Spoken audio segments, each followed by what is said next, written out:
परत मी एकदा आपलं दोघांचंही स्वागत करतो आणि आपल्यामुळे या कार्यक्रमाला खूपच महत्त्व आलंय आणि आपल्याकडून काही थोडे प्रश्न आम्हाला आहेत तेवढे फक्त आम्हाला तुम्ही जरा थोडक्यात उत्तर तर तुमच्या कल्पनेमध्ये पहिले आपल्याला विचारतो तुमच्या कल्पनेमध्ये आरोग्यदायी महाराष्ट्र कसा असावा?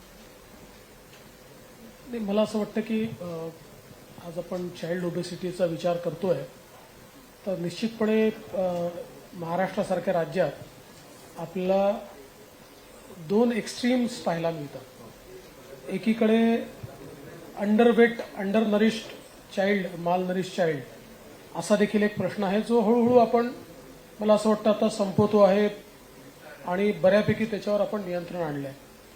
आणि दुसरीकडे तो विषय आता जवळजवळ आटोक्यात येत असताना चाइल्ड ओबेसिटी हा विषय मात्र आता खूप मोठ्या प्रमाणात आपल्याला पाहायला मिळतो आहे. आणि विशेषतः अर्बन लाईफस्टाईल जी आहे त्याच्यामध्ये तर अधिक मोठ्या प्रमाणात मला असं वाटतं चाइल्ड ओबेसिटी हा एक महत्त्वाचा विषय या ठिकाणी तयार झालेला आहे. आणि म्हणून मला असं वाटतं की आता प्रधानमंत्री मोदयांनी जे काही या ठिकाणी आयुष्यमान भारत ही जी योजना सुरू केली आहे त्याच्या अंतर्गत मला असं वाटतं की म्हणजे प्रेग्नंट महिलेपासनं या सगळ्या गोष्टींची काळजी घेणं अशा प्रकारचा एक त्यांनी तो कार्यक्रम आखलेला आहे. तिथपासनं तर संपूर्ण जे काही एक चाइल्ड ॲडोलसंट त्याच्यानंतर एक यंग पर्सन अशी ही जी काही जर्नी आहे हा जे काही सायकल आहे हे सायकल आता नीट मॉनिटर करून आणि त्यात योग्य इंटरव्हेन्शन झाले पाहिजे याकरता मोठ्या प्रमाणात केंद्र सरकारच्या वतीनं देखील अनेक चांगले कार्यक्रम आता आयोजित करण्यात आलेले आहेत. विशेषतः आपण जर बघितलं तर ही जी काही राष्ट्रीय किशोर स्वास्थ्य योजना आहे या योजनेमध्ये विशेषतः जे काही आपले तरुण आहेत किंवा किशोरवयीन आहेत या किशोरवयीन जनरेशनवर एक मेजर फोकस हा सरकारने दिलेला आहे की ज्यातनं त्यांचं आरोग्य जर नीट ठेवू शकलो तर आपले जनरेशन्स या चांगल्या आरोग्यदायी असतील. आपण माझ्या दुसऱ्या प्रश्नाचं उत्तर देऊन टाकलंय की जागतिक आरोग्य संघटनेने लठ्ठपणा आजार असल्याचे घोषित केलंय मात्र आजही सरकारी रुग्णालयात यावर विशेष उपाय केले जात नाही. सरांनी आताच सांगितलं. त्याच्यात एक अजून जे सरकारने केलं आहे म्हणजे त्याचं एक आपल्याला सांगतो की असं we have started recognising this of late म्हणजे साधारणपणे एक 14-15ला जो काही एक नॅशनल सर्व्हे झाला त्यानंतर याचा फोकस वाढला. म्हणजे त्यानंतर विशेषतः आपल्या लक्षात हे आलं की चाइल्ड ओबेसिटी हा एक प्रॉब्लेम किंवा अशा परिस्थितीत चालला आहे. त्यानंतर आता विशेषतः गव्हर्नमेंटने एक प्रयत्न केला आहे की सर्व शाळांमध्ये ॲटलिस्ट 2 टीचर ट्रेन करायचे की ज्यांना ओबेसिटीच्या संदर्भात चाइल्ड ओबेसिटीच्या संदर्भातलं सगळं नॉलेज असलं पाहिजे, न्यूट्रिशनचं नॉलेज असलं पाहिजे किंवा इतर काय उपाययोजना असू शकतात किंवा they should be able to identify की हा मुलगा ओबेसिटीकडे चाललेला आहे तर त्याला किंवा त्यांच्या पेरेंट्सचे काउन्सिलिंग करता आलं पाहिजे. तर आता एक मोठं ट्रेनिंग प्रोग्राम केंद्र सरकारने हातामध्ये घेतला आहे जो देशातल्या सगळ्या शाळांमध्ये आता तो प्रोग्राम देखील हातामध्ये घेण्यात आलेला आहे. अगेन तुम्ही परत माझं तिसऱ्या प्रश्नाचं उत्तर दिलंय. मला फक्त इथे एक ॲडिशनल करायचं होतं की आपण जेव्हा लहान होतो त्यावेळेस एक पीटीचा तास असायचा तो आता सध्या दिसत नाही कुठल्याही शाळा. तर पीटीचा तास कंपल्सरी करणं जरुरी आहे का?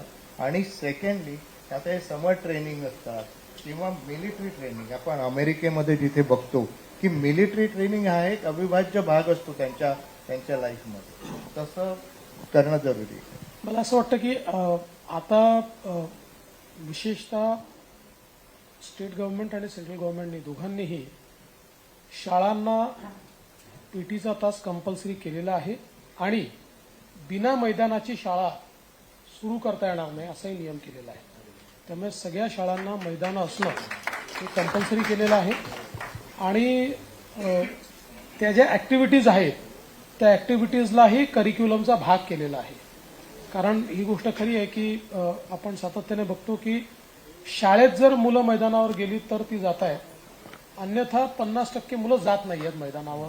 जसं आपण मगाशी तुमच्या फिल्ममध्ये बघितलं की सगळे डिजिटल गेम्स खेळत आहेत, तर त्या दृष्टीने दॅट इज ऑल्सो रिकॉग्नाइज्ड. आणि म्हणून शाळांमध्ये आता मुलांनी मैदानावर जावं, काही खेळ खेळावे. आणि मला असं वाटतं की विशेषतः खेलो इंडिया सारखी जी मुवमेंट एक सुरू झालेली आहे, म्हणजे मागच्या काळामध्ये आपण प्रयत्न केला की 15 लाख मुलांनी फुटबॉल खेळावा. भले ते 1 दिवस खेळले असतील, 2 दिवस खेळले असतील, पण त्यातल्या अनेक लोकांना नंतर खेळायची इच्छा होती. तर अशा प्रकारे खेलो इंडिया सारखे ज्या गोष्टी आहेत की ज्यातनं एक प्रोत्साहन मिळत आहे मुलांना खेळण्याकरता. आता नॅशनल स्कूल गेम्स जे आहेत, या नॅशनल स्कूल गेम्सचं पार्टिसिपेशन जे आहे, हे पूर्वी जेवढे पोरं त्या ठिकाणी त्या गेम्समध्ये पार्टिसिपेट करायचे त्याचे 15 टाइम्स जास्त मुलं आता पार्टिसिपेट करतात. सो तो देखील एक मला असं वाटतं की महत्वाचा विषय आहे. आणि अलीकडच्या काळामध्ये विशेषतः खेळ हा एक प्रोफेशनच्या दृष्टीनं जो डेव्हलप होतोय, त्याचा देखील मला असं वाटतं एक फायदा आहे की पूर्वीच्या काळामध्ये मुलं खेळ जरी खेळायचे तरी आई वडील 10वी नंतर खेळू द्यायचे नाहीत किंवा 10वीत गेलं तरी खेळू द्यायचे नाहीत. आता मला असं वाटतं पेरेंट्सलाही असं वाटतं की नाही, प्रोफेशनली एक करिअर होऊ शकतं हे, तर त्याचाही मला असं वाटतं एक फायदा निश्चितपणे होतो. Thank you so much. म्हणजे आता तुम्ही सरकारातले पॉलिटिशियन म्हणून आता न सरकारातल्या पॉलिटिशियन त्यांना काही प्रश्न विचार. मी पूर्ण सहमत आहे. ओके. मला एक तुम्हाला विचारायचं होतं की यार लठ्ठपणा, आपण खूप कुठेही जातो,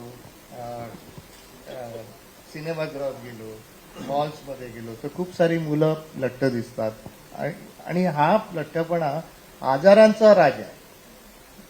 त्यामुळे त्याच्यासाठी आपल्या दृष्टिकोनातून काय करता येईल? हे मला जर कळलं असतं मीच वजन कमी नसतं का केलं.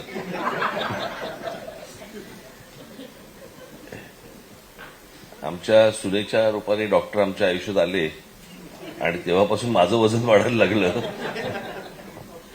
पण देवेंद्रजीने आता जे सांगितलं, मला असं वाटतं ती गोष्ट सगळ्यात महत्वाची आहे की खेळ खेळणं. म्हणजे मगाशी तुम्ही जी एक स्लाइड दाखवली त्याच्यामध्ये मी पाहिलं, मी शर्मिला सांगितलं, कारण मी सकाळचं टेनिस जो खेळतो त्याच्यामध्ये 470 कॅलरीज त्याच्यातनं जातात असं मला तिकडे दिसलंय. त्याच्यामुळे मी तरी योग्य मार्गावरती आहे. या एक दुसरा प्रश्न की याच्यासाठी जर जनजागृती करायची, आपल्याला अवेअरनेस वाढवायचा आहे, तर त्यासाठी आपल्या दृष्टिकोनातून काय करतात?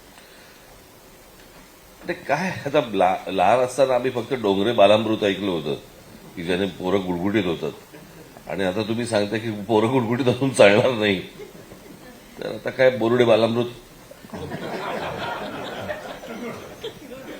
पण डॉक्टर, ही गोष्ट खरी आहे की आई वडिलांना मूल